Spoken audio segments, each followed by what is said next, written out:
ازيكم يا حلوين؟ عاملين ايه؟ يا رب تكونوا كلكم بخير. وصفة النهاردة ان شاء الله هنعمل مع بعض حواوشي اسكندراني، او حواوشي بيتي هنعمله في البيت بطريقة سهلة وبسيطة. وكمان هنعمل مع بعض العجينة بطريقة سهلة وبسيطة واقتصادية ان شاء الله. وهنعمل مع بعض الحشوات اللي هنحشي بيها الحواوشي.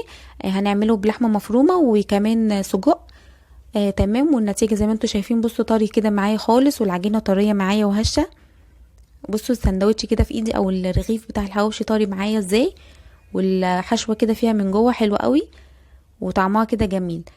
بصوا الرغيف كده واخد لون كده حلو فوق، من فوق يعني ومن تحت، وكمان طري كده معايا خالص.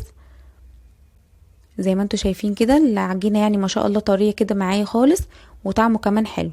فيلا بقى بينا كده نشوف المقادير ونشوف الطريقه. بس قبل ما نبدا ما تنسيش تعملي لي لايك وشير للفيديو لو عجبك، واشتركي عندي في القناه وفعلي زر الجرس علشان يوصلك يعني مني اشعار باي فيديو جديد انا بنزله. يلا بقى بينا كده نشوف المقادير ونقول بسم الله. اول حاجه كده هحط كوبايتين كبار من الميه، ميه تكون دافيه. تمام. وهحط عليهم كيسين من الخميره الفوريه، او معلقتين كبار يعني مليانين. تمام. وهحط كمان معلقتين كبار من السكر، يعني يكونوا مش مليانين، يعني تكون معلقه مش مليانه. تمام. فحطيت معلقتين من السكر مش مليانين. هبتدي بقى اضيف عليهم كيلو من الدقيق. انا بستخدم دقيق جميع الاستخدامات. تمام. في المعجنات يعني خصوصا يعني في المعجنات بحب استخدم اللي هو دقيق جميع الاستخدامات، ده بيبقى بيديني يعني نتيجة في الاخر كويسة. تمام. واحط كمان عليهم 4 معالق كبار من لبن البودرة، واحط رشة ملح. تمام. واحط معلقة كبيرة من الخل. لبن البودرة بيدي يعني قيمة غذائية كده عالية للفطاير او اي معجنات انتي بتستخدميها. هبتدي بقى كده كل المكونات دي اخلطها عندي كده في العجانة، يعني المهم كده مع بعض كلهم كويس. تمام. لغايه كده ما يتلموا كده معايا خالص. ممكن يعني تعمليها على الايد، ما فيش مشكله، عجينيه يعني على ايدك. ما فيش مشكله يعني. ابتديت بقى كده اعجنهم كويس في العجان. تمام. وهبتدي بقى كده بعد اول ما يتلموا كده معايا زي ما انتم شايفين، هبتدي بقى احط عليهم او اضيف عليهم يعني نص كوبايه من الزيت.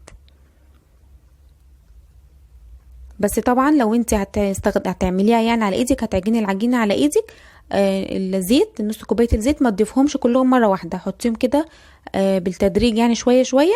علشان خاطر لو حطيتي الزيت كميه الزيت كلها مره واحده هتيجي تعجنيها هتبقى هتغلبك يعني. وانت بتعجنيها هتلاقي ان العجينه كلها بقت يعني الملمس بتاعها بقى ناعم كده خالص، وهتغلبك وانت بتعجنيها. فلو بتعجنيها على ايدك حطي الزيت شويه شويه. كل ما تعجني كده شويه حطي شويه زيت. تمام. انا بقى علشان خاطر بعملهم في العجان فحطيت النص كوبايه على طول يعني من الزيت. عجنت بقى فيها لغايه ما وصلت معايا بقى لمت معايا كده خالص. عجنت فيها حوالي كده 10 دقايق لغايه ما بقت طريه بقى معايا خالص كده زي ما انتم شايفين.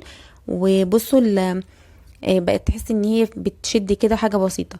هحطها بقى عندي كده في العجان، وهبتدي بقى اغطيها بالاسترتش راب، واحط عليها فوطه، وهسيبها بقى في مكان دافي حوالي ساعه. احنا طبعا في الشتاء، فيعني المعجنات وكده بتاخد معانا وقت على بال ما تخمر.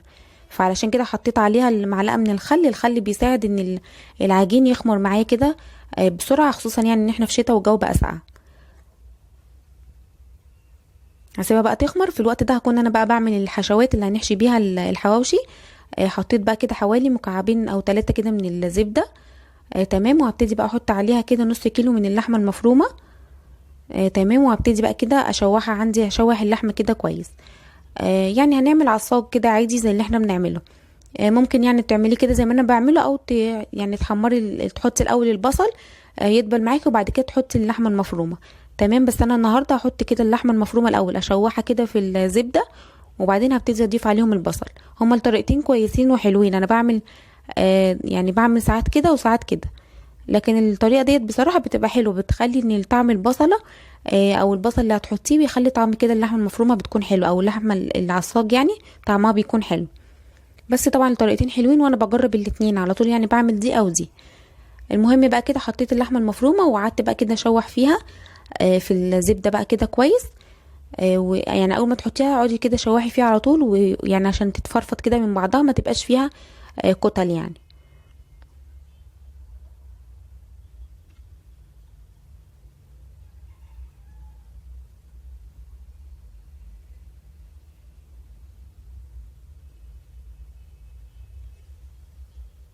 خلاص بقى كده بدأت ان هي خلاص فكت بقى معايا اللحمة، يعني اتشوحت معايا كده كويس وفككتها كده من بعضها. هبتدي بقى احط عليهم كده بصلتين كبار مفرومين. تمام، وابتدي بقى كده اقلب اللحمة والبصل كده مع بعض.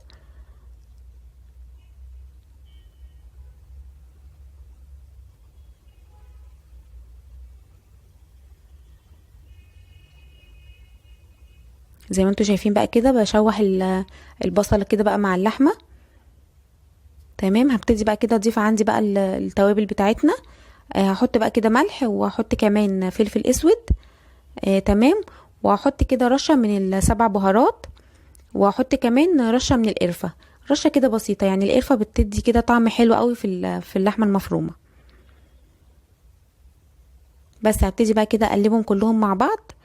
اقلب بقى كده التوابل كده اشوحها مع اللحمة المفرومة بتاعتنا.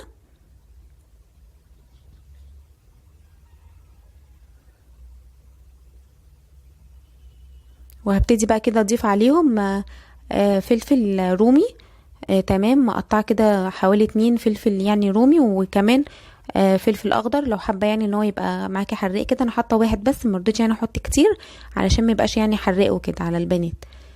بس وحطيتهم بقى كده الفلفل اللي مقطعاه يعني كده صغير، وابتديت بقى كده اقلبه مع اللحمه المفرومه اللي احنا عملناها دي.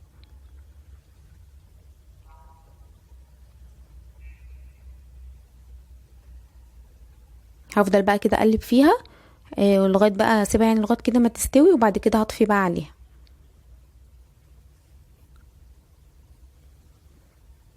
كده بقى خلاص انا ابتديت اشوح بقى في اللحمه كده كويس، وخلاص بدات ان هي تستوي معايا.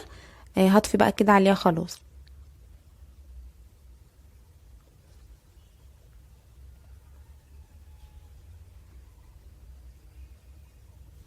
هبتدي بقى كده اجيب طاسه تاني علشان بقى اعمل فيها السجق. تمام، حطيت بقى كده فيها شويه يعني حاجه بسيطه كده من الزيت، حوالي كده معلقه. مش هحط يعني دهون كتير علشان خاطر السجق بينزل يعني دهون اصلا كتير وهو بيستوي كده. فحطيت حوالي بس كده معلقه، وهبتدي بقى كده احط عندي السجق كده علشان خاطر احمره. تمام، انا هحمره كده يعني في الطاسه، مش يعني هحمره كده زي ما هو كده، وبعد كده بقطعه. ممكن لو حابه مثلا إن تحطي مثلا شويه شويه ميه، شويه من الميه. تمام، وتحطي بقى يعني اول ما يغلوا، بس يكون يعني شويه ميه صغيرين يعني مش كتير. واول ما يغلوا حطي فيهم السجق وتسلقيه يعني كده في الميه ديت، وبعد كده تقطعيه. بس انا يعني بحب كده احمره كده في شويه زيت، يعني بيبقى معايا كده حلو بيستوي. بصوا بقى شايفين هو اصلا كده وشكله كده بيبقى عايز يتاكل يعني يعني بالشكل ده كده طعمه جميل بيبقى يتاكل كده. المهم بقى كده خلاص انا شوحته بقى كده كويس وخلاص. اللي كانت بقى معايا العجينه بقى خلاص كده خمرت، عدى عليها حوالي ساعه. ابتديت بقى كده افردها عندي على المفرش بقى السيليكون ده.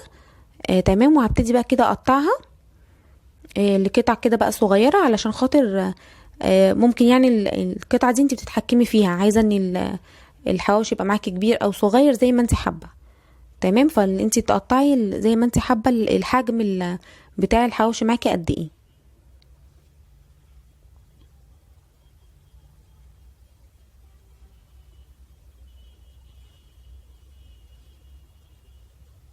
انا قطعتهم بقى كده بالطول، وبعد كده كل قطعه ديت قسمتهم على 2.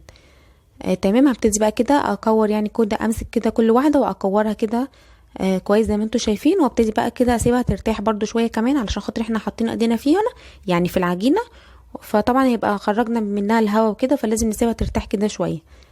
هكورهم بقى كده كلهم واحطهم عندي كده في الصينيه، واغطيهم بالفوطه، واسيبهم برضو كده يرتاحوا حوالي 10 دقايق قبل ما افردهم.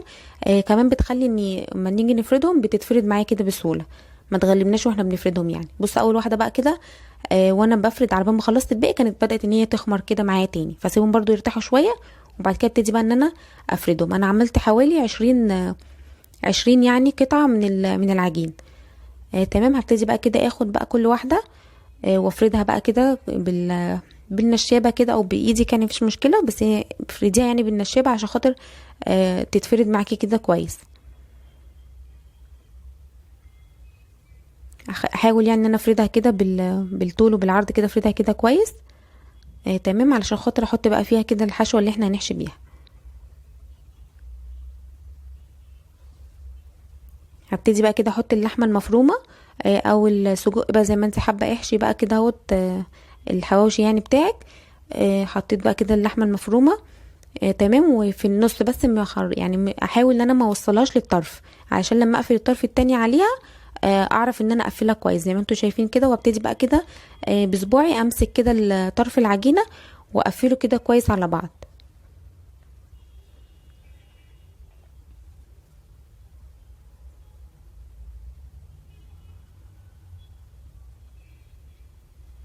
تمام، قفلتها بقى كده كويس مع بعضها. وهبتدي بقى كده، انا طبعا محضره عندي الصواني ودهناها كده بالزيت. وهبتدي بقى كل ما اخلص واحده احطها عندي بقى كده في الصواني بقى، واحطها لغايه ما اخلص بقيت يعني الكميه كلها. هعمل برضو كده واحده كمان، افرد برضو كده العجينه كويس، وابتدي برضو كده احشيها.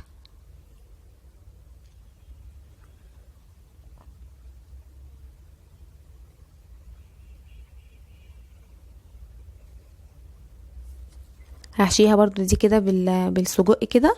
احاول يعني ما اكترش علشان خاطر برضو ما يعني تبقى معايا كده يعني صغيره، واعرف كمان ان انا اقفل الاطراف، ما تبقاش الاطراف يعني فيها حشو، علشان خاطر اعرف اقفل العجين كله على بعضه.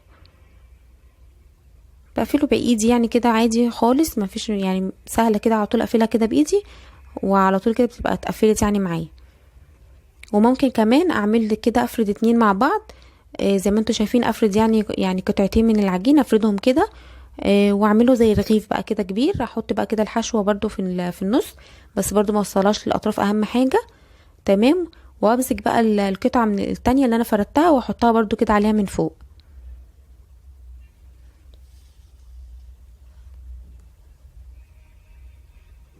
زي ما انتوا شايفين، بصي يعني هي بتتفرد معايا بكل سهوله حتى لو صغيره. برضو هفردها كده واوصلها للاطراف، اوصل الاطراف كده مع بعضهم واقفل عليهم كده كويس. ابتدي برضو كده اقفل عليهم كويس، وبصباعي كده ابتدي ان انا الف كده العجينه كلها على بعضها.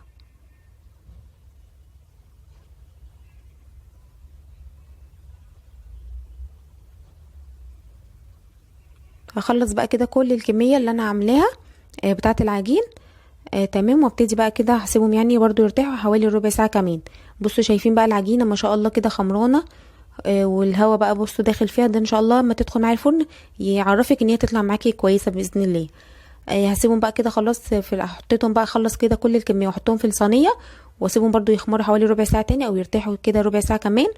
وهبتدي بقى كده اجيب صفار بيضه واحط عليهم حوالي معلقتين من اللبن، وده يعني اللي انا هدهن بيها الوش كده بتاع الحواوشي.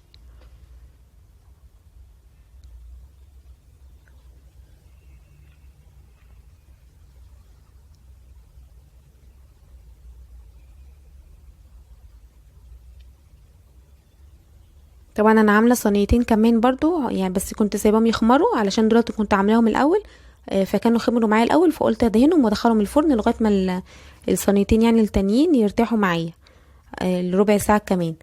بس هبتدي بقى كده بعد ما دهنتهم احط عليهم كده شويه سمسم من فوق، او حبه بركه زي ما انت حابه، حطي بقى سمسم او حبه البركه، بيبقى كده طعمها حلو وبيديها شكل حلو. او ممكن تسيبيهم برضو ساده خالص، مفيش مشكله.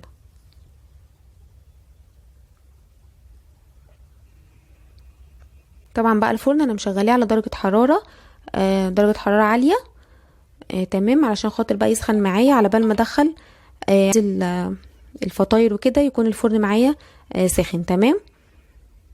بتقعد بقى في الفرن حوالي يعني تلت ساعة كده، وبيبقى معاكي بتبقى استوت ان شاء الله. بس اهم حاجة تدخليه على درجة حرارة تكون عالية علشان خاطر ما تنشفش يعني معاكي. وده بقى شكله كده بعد ما استوى وخرج بقى من الفرن. اول ما خرجت الصواني رشيت عليها كده، غطيتها بفوطة ورشيتها كده ببخاخ من المية علشان خاطر تبقى الفطاير معايا يعني طرية. شايفين بقى ما شاء الله بقت طرية كده معايا، واخده كده لون حلو من فوق ومن تحت زي ما انتوا شايفين. والعجينه ما شاء الله معايا طريه وحلوه، وكمان الحشوه طعمها جميل جدا. جربوها ان شاء الله بالطريقه دي هتعجبكم. وما تنسوش بقى لو الفيديو عجبكم يعملوا لي يعني لايك وشير، واشتركوا عندي في القناه وفعلوا زر الجرس علشان يوصلكم مني كل جديد.